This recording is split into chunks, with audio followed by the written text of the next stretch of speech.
La vidéo a coupé les enfants, désolée, j'espère que je vais arriver à faire un montage à peu près correct. Donc justement, on en était au rôle, d'accord? Le rôle des énergies de guidance, le rôle qu'elles ont dans nos vies, le rôle de ces énergies-là, c'est donc de nous aider sur notre chemin, d'accord? Nous avons bien évidemment notre libre arbitre, c'est-à-dire que les guides, ils ne vont pas prendre de décision à votre place. Non, ils ne fonctionnent pas comme ça, ils ne prennent pas de décision à notre place. La seule chose qu'ils font, c'est qu'ils nous soutiennent, d'accord? Comme quelqu'un qui a décidé de partir à l'autre bout du monde et nous, on n'est pas d'accord, et bien si on s'écoute 5 minutes, à un moment donné, on va peut-être lui dire, bon d'accord, je te soutiens, d'accord? Mais les guides, ils fonctionnent pareil, ils nous soutiennent, quelles que soient les décisions qu'on peut prendre dans notre vie. Si sur notre chemin de vie, il est prévu que, par exemple, on tourne le dos, pas qu'on tourne le dos, mais qu'on change radicalement de vie, et à ce moment-là, ça va nous demander de nous séparer de certaines personnes. Mais que c'est trop dur pour nous et que notre ego nous laisse dans cet inconfort parce qu'on n'a pas travaillé toutes nos blessures liées à l'abandon et au rejet, et donc on reste dans cet inconfort. Et bien nos guides, ils vont rester avec nous aussi dans l'inconfort et ils vont nous accompagner aussi sur ça. Mais à des moments, je vous avoue, ils sont là aussi pour nous faire prendre des virages à 360, c'est-à-dire que des fois les situations sont tellement inconfortables qu'à un moment donné, ils vous font prendre des virages sans problème. Ils utilisent le canal de l'intuition pour discuter avec nous. L'intuition, on en a tous. S'il y a bien une capacité que tout le monde a, c'est l'intuition. Alors tous les gens qui disent « moi j'aimerais bien être clairvoyant et être clairaudient », arrêtez un petit peu avec ça parce que vous vous limitez. Alors qu'en fait, l'intuition, elle fonctionne comme ça. Tac, vous êtes là. L'intuition, d'accord, c'est une autoroute. L'intuition, c'est une autoroute, c'est par ici que les énergies, elles vont passer. L'intuition, c'est ce sixième sens, d'accord? C'est le sixième sens. Et c'est une ressource inépuisable que tout le monde a. Et moi, quand je demande à mes guides de me parler de l'intuition, ils me montrent souvent une autoroute. Et dès qu'il y a un péage, c'est ça qui est rigolo, dès qu'il y a un péage, le péage, c'est un changement de cap, d'accord? Le péage, en fait, moi je le qualifie comme quand j'ai un péage qui apparaît, ça veut dire va voir un thérapeute ou va voir une personne extérieure qui peut t'aider sur ta situation. Et les panneaux indicateurs, vous savez, les panneaux indicateurs des autoroutes, qu'est-ce qu'on avait dit que c'était sur ça, sur les panneaux indicateurs des autoroutes? C'était simplement les signes de l'univers. Voilà, c'est ça. C'était les signes de l'univers, d'accord? C'est-à-dire que si je roule sur l'autoroute et que je vois, je sais pas moi, le nom d'une ville avec 360 km, bon ben ça veut dire que je suis dans la bonne direction. Voilà. Et ils discutent avec nous au travers du canal de l'intuition. Donc ce que vous pouvez faire en permanence, c'est quand vous posez des questions, écoutez-vous. Apprenez à vous stopper et à écouter et à observer. Être observateur de son environnement, c'est la base. C'est la base. Parce que le problème, c'est que si vous allez toujours au péage et que vous allez toujours, du moins si vous allez toujours demander les réponses à l'extérieur, vous n'allez peut-être pas forcément tomber sur les meilleurs. Ou du moins l'interprétation ne va pas être bonne. Parce que quel est le but de toute incarnation? C'est de bosser pour évoluer. On ne va pas demander aux autres de faire le taf à notre place. Et nous, les guides, ils sont un peu comme ça. Parce que les guides, moi souvent, ils m'ont dit, Angélique, le taf, on ne le fera pas pour toi.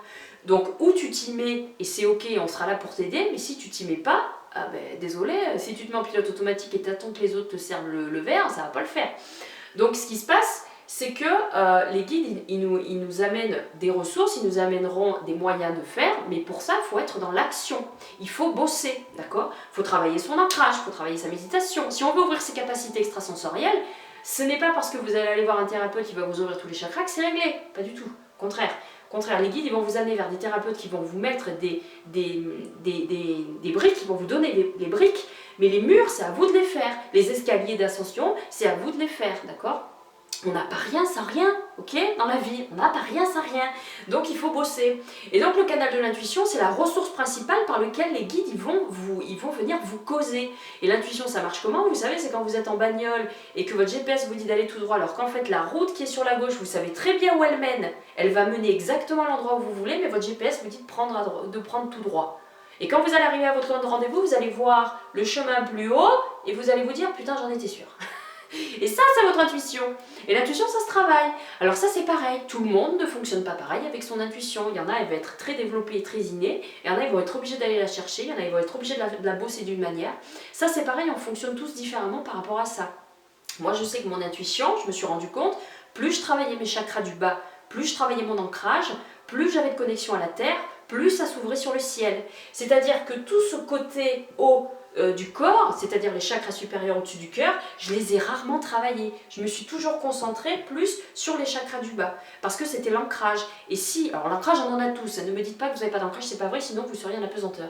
Et si l'ancrage, vous ne le travaillez pas assez, eh bien en haut ça ne peut pas coller, puisque le plus important des chakras, c'est le chakra du cœur. Je ferai une vidéo sur les chakras, on en discutera.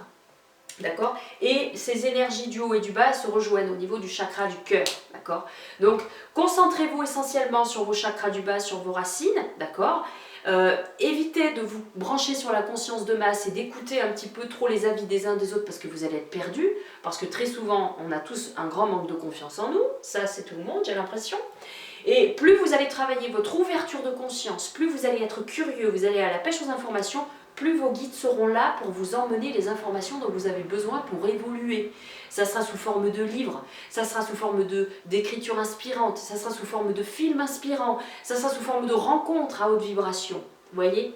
Donc vraiment, écoutez-vous, demandez à votre intuition. Quand vous demandez à votre intuition, vous demandez à vos guides. Hein, et vos guides, ils vous parlent par l'intuition. Demandez à votre intuition, par différents signes dans la matière, qu'elle vous montre si vous êtes au bon endroit ou pas, tout simplement. Les guides, ils vont discuter de cette manière-là. Et n'oubliez jamais que ce qui est important, c'est cette notion de libre arbitre, c'est-à-dire que si vous demandez à vos guides de vous amener la meilleure situation qui soit, ou de prendre la décision à votre place dans un choix que vous devez faire, ils vont pas le faire. Parce qu'il n'y a pas de bon ou de mauvais choix, il n'y a que du choix en général, j'ai envie de dire. Il n'y a pas de bonne ou mauvaise décision, il n'y a que du choix, d'accord? Les guides, ils voient les choses comme ça. Et une dernière chose que je voudrais vous dire là-dessus, c'est n'oubliez jamais de leur rendre hommage. Qu'est-ce que j'ai fait de mon petit épousseté? De leur rendre hommage chaque jour. Rendez-leur hommage. Alors que ce soit des animaux. Si par exemple il y a des gens qui se sentent attirés par les animaux et qui se disent ben, moi mes guides, j'en suis sûre, ce sont des animaux. D'accord? Il n'y a pas de souci. Que ce soit des animaux, que ce soit des défunts, il y en a qui se disent moi je me sens guidée par mon grand-père, par ma grand-mère, par ma mère. Eh bien c'est ok, d'accord? Que ce soit des fées, des êtres de la nature, c'est ok aussi, écoutez-vous, n'allez pas dans les injonctions de oui mais ça non, oui mais ça c'est pas vrai. On s'en fout, allez vérifier par vous-même. D'accord, c'est très important. Les animaux, les défunts, les êtres de la nature, comment, alors certains se diront peut-être oui mais moi je ne l'ai jamais vu, moi je ne l'ai jamais vu mon guide, moi je sais pas, je ne l'ai jamais vu. Mais, alors il y a un truc quand même qui est intéressant, c'est qu'on a 5 sens. On peut voir avec nos yeux, on peut voir avec nos oreilles, on peut voir avec nos ressentis du corps. Le problème, c'est que nous avons été élevés dans une espèce de foi catholique. Alors, je ne crache pas sur la foi catholique, absolument pas. Mais le problème, c'est qu'on a eu un petit monsieur qui s'appelle Saint Thomas, je ne crois que ce que je vois. Et beaucoup de gens ne focalisent que sur les yeux. On ne focalise que sur les yeux, on veut voir. Le problème, c'est qu'on va voir avec nos oreilles aussi. Il y en a qui vont être clairaudients sans se rendre compte. Notre intuition, elle va utiliser nos oreilles, elle va utiliser notre corps physique, des frissons, des chaleurs. Et oui, et les guides, ils vont plutôt passer par ça. Plutôt passer par ça que tout de suite le visuel, d'accord?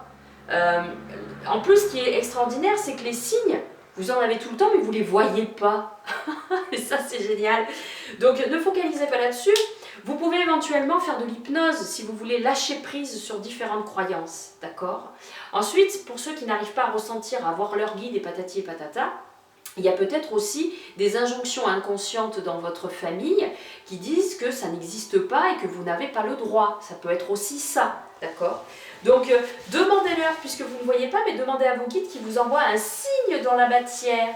Le signe dans la matière, ça va être quoi? Eh bien, ça va être un oiseau, un animal, une coccinelle, une plume. Ça va être une plume. Moi, j'ai été longtemps guidée par les plumes, d'accord? Évitez de regarder les significations sur Internet. Non, sur le net, les significations, il faut éviter parce que c'est trop général. Et c'est une notion de limite. Vous pouvez y aller si ça vous intéresse, il n'y a pas de souci. Hein. Il n'y a pas de il faut faire ci, il faut faire ça. Non, faites comme vous voulez. Le seul conseil que moi je peux vous donner, c'est de ne pas trop aller vers ça parce qu'il y a beaucoup de limites là-dedans. Les heures miroirs, 11h11, ou alors les 444, 333, c'est pareil, n'allez pas regarder sur Internet ce que ça veut dire. Si vous êtes en bagnole et que vous vous posez une question et que vos guides vous envoient un 444 en plaque d'immatriculation, ça veut dire qu'ils sont là à vos côtés, tout simplement. D'accord? Tout simplement. Voilà. Créez vos propres protocoles. Ça aussi, je ferai une vidéo là-dessus. Voilà, donc la seule chose qu'on peut dire un petit peu sur les guides, c'est tout ça. J'espère que ça vous aura éclairé un petit peu. Faites-vous confiance, soyez curieux, allez à la rencontre de vos guides et surtout ne les mettez pas trop, parce que si vous les mettez trop, vous les empêchez de venir à vous. Et simplement mettez la main sur le cœur et dites-leur bonjour. Et vous verrez, ça suffira largement. Demandez-leur un signe dans la matière chaque jour de leur présence et de l'amour qu'ils ont pour vous. Et vous verrez, vous allez vous sentir dans l'action et dans la confiance. Comment être encore plus dans l'action et dans la confiance? C'est pas compliqué. Plus vous poserez des actions, plus vous aurez des messages, plus vous allez le ressentir par votre intuition, plus ça sera vrai et plus vous aurez confiance en la vie et en vous. Voilà. Je vous souhaite une belle journée. Je vous suggère éventuellement de mettre un pouce si ça vous a intéressé. Je vous accompagne encore un petit peu plus sur votre chemin avec d'autres vidéos sur la chaîne. N'hésitez pas à vous abonner.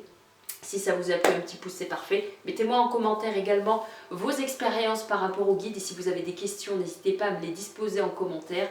Et également à me les envoyer, à me raconter votre histoire et à me raconter vos rencontres avec vos guides. soinducorps-et-de-l'âme@gmail.com. Et pour ceux qui souhaitent un accompagnement, justement pour développer ces capacités extrasensorielles, on peut, au travers d'une séance, commencer à ouvrir certaines choses et à mettre des mots aussi et des ressentis sur tout ce que vous voyez et percevez autour de vous. Je vous souhaite une belle journée et je vous dis à tout bientôt. Ciao, ciao!